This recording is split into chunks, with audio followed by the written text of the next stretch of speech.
4 seasons ago, the Florida State defense was ranked in the triple digits. Mark Stoops was then hired as defensive coordinator when Jimbo Fisher took over the program, and in his 3 years transformed the Seminoles defense back into one of the best in the nation. Twice last year, Florida State had its way with North Carolina. In the first meeting, David Isdulkis became Dick Vitale's new best friend with a 32-point performance. Jefferson County seems to be following the same blueprint that won them a state title last year.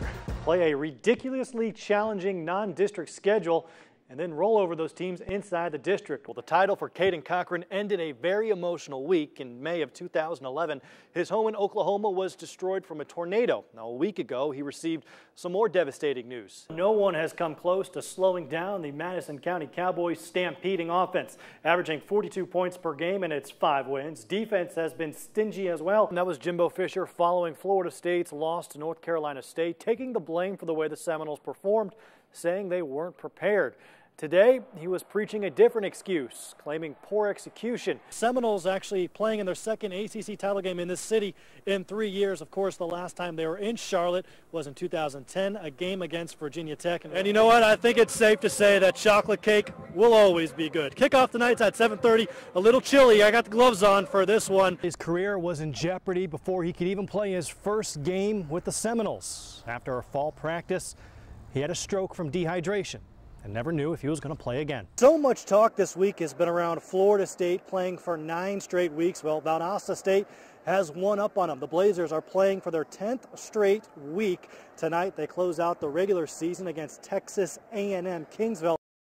So if you're concentrating in here, okay, and the lights will come on one at a time, and just hit them as fast as you can. There are different ways athletes train throughout the year, from weightlifting to conditioning to film studying.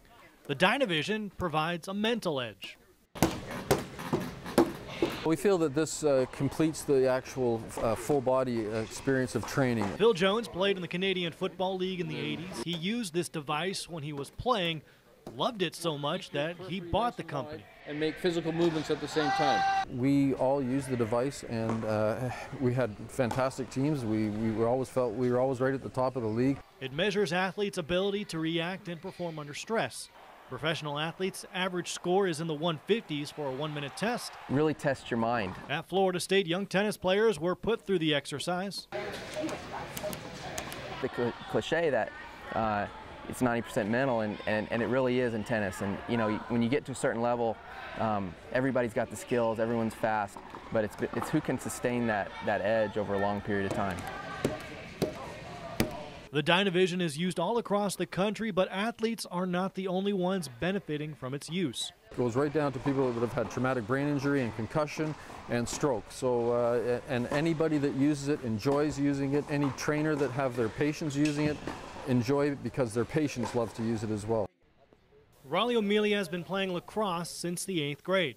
He gave up football scholarship offers to attend Florida State and be a part of the FSU lacrosse club team. I was trying to do both at one point, but then I just decided, you know, I came here for a visit and sold me on it. Switch! My heart's always been here since I was a little kid, so it was an easy choice. Next Friday, he'll play his final home game with the Seminoles. They'll host the Gators.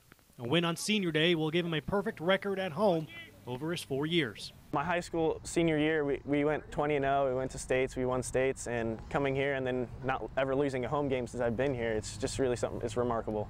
But Raleigh's career was in jeopardy before he could even play his first game with the Seminoles. After a fall practice, he had a stroke from dehydration and never knew if he was going to play again. I just started losing feeling in the right side of my body, and I had to sit down for a minute. Still ended up going to class, had a splitting headache, and once I got back, I was just in bed for 3 days, migraine, throwing up every day. Stay on 3. 1, 2, 3, stay! A lot of doctors told me that probably wouldn't be a good idea to ever play again. He now has a blind spot in his right eye, but Raleigh kept fighting. Oh, yeah. He's been a 4-year starter and is now a team captain. I had headaches every day for about a month. And once I got used to not moving my eyes more rapidly and getting used to the vision thing, lacrosse came back naturally. Never a complaint, just strap it on and go back at it again. Just a tough young man.